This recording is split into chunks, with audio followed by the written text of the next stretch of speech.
ಪುಟ್ಟ ಬಾ ಮಗು, ಊಟ ಮಾಡುವಂತೆ. ಇನ್ನು ಎಷ್ಟೊತ್ತು ಅಂತ ಬರೀ ಟಿವಿ ನೋಡ್ತಾನೆ ಕೂತಿರ್ತ್ಯಾ? ಅಯ್ಯೋ ಅಜ್ಜಿ, ಟಿವಿಲಿ ಡಿಶುಮ್ ಬರ್ತಾ ಇದೆ.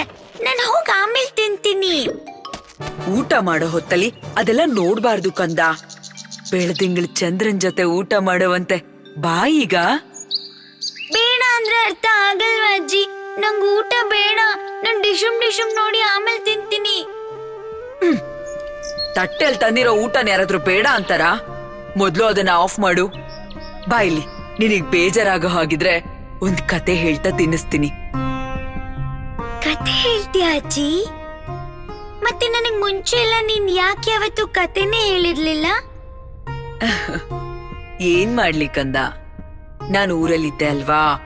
ಆಗ ನೀನ್ ಅಲ್ಲಿಗ್ ಬಂದಾಗ ಕತೆ ಹೇಳಕ್ ನಂಗ್ ಸಮಯ ಇರ್ತಿರ್ಲಿಲ್ಲ.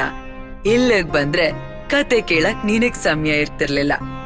ಇವಾಗ ಸಮಯ ಬಂದಿದೆ ಅಲ್ವಾ, ಬಾ ಊಟ ಮಾಡಿಸ್ತಾ ನಿನಗೆ ಕತೆ ಹೇಳ್ತೀನಿ. ಸೂಪರ್ ಅಜ್ಜಿ, ಸೂಪರ್. ಓಕೆ, ಹಾಗಾದ್ರೆ ನಾನು ಊಟ ಮಾಡ್ತಾ ಕತೆ ಕೇಳಿಸ್ಕೊತೀನಿ. ಸರಿ, ಇವಾಗ ಹೇಳು, ಯಾವ ಕತೆ ಹೇಳ್ತೀಯಾ? ನಿನ್ಗೆ ಒಂದೊಂದ್ ದಿನ ಒಂದೊಂದ್ ಕತೆ ಹೇಳ್ತೀನಿ. ಸರಿನಾ ಪುಟ್ಟ? ಬಾ ಇಲ್ಲಿ.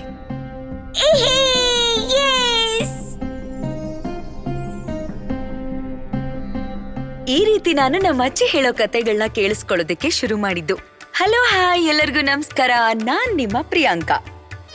ನಮ್ ಜನರೇಷನ್ ಅಲ್ಲಿ ನಾವು ಅಜ್ಜಿ ತಾತನ್ ಜೊತೆ ತುಂಬಾ ಸಮಯನ ಕಳೀತಾ ಇದ್ವಿ. ಅವ್ರು ಹೇಳೋ ಕತೆಗಳನ್ನ, ಜೀವನದ ಪಾಠಗಳನ್ನ ಕೇಳ್ಕೊಂಡು ಬೆಳೆದಿದೀವಿ. ಅವ್ರು ಹೇಳಿದ ಕತೆಗಳನ್ನ ನಾವೆಲ್ಲ ಮರೆಯೋ ಮುಂಚೆ ಈ ಎಲ್ಲಾ ಕತೆಗಳನ್ನ ಈಗಿನ ಜನರೇಷನ್ ಮಕ್ಕಳಿಗೆ ಹೇಳ್ಬೇಕು ಅಂತ ನನ್ಗೆ ಅನ್ನಿಸ್ತು. ಅವ್ರು ಹೇಳಿರೋ ಎಲ್ಲಾ ಅದ್ಭುತವಾದ ಕತೆಗಳನ್ನ ನಾನ್ ನಿಮ್ ಮುಂದೆ ತರಬೇಕು ಅಂತ ಬಯಸ್ತಾ ಇದ್ದೀನಿ.